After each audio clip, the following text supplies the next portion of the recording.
ولله الحمد. سبحان من سبح له السماوات السبع والأرضون السبع والعرش العظيم والكعبة الحسنى والركن والحصين والزمزم والملتزم ومقام إبراهيم. الله أكبر الله أكبر لا إله إلا الله والله أكبر الله أكبر ولله الحمد.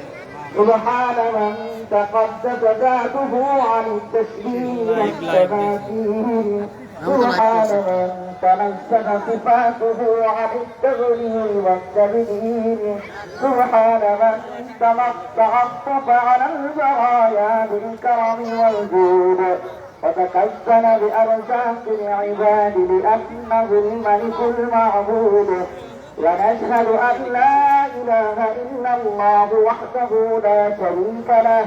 ونشهد أن محمدا عبده ورسوله صلى الله عليه وعلى آله وسلم.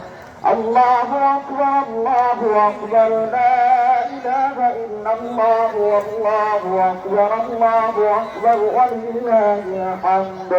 أوصيكم أيها الناس اعلموا أن الله تعالى فرض عليكم الحج بشرط الاستطاعة وأوجب الأضحية لذة وكرمة فجعلوها براقا ومطية ليوم الحسرة والندامة.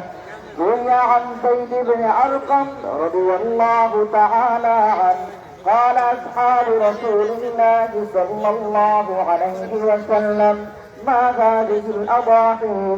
قال سنة أبيكم إبراهيم. قال فما لنا فيها يا رسول الله صلى الله عليه وسلم؟ قال بكل شعرة حسنة كملوا ضحاياكم فإنها على الصراط مطاياكم.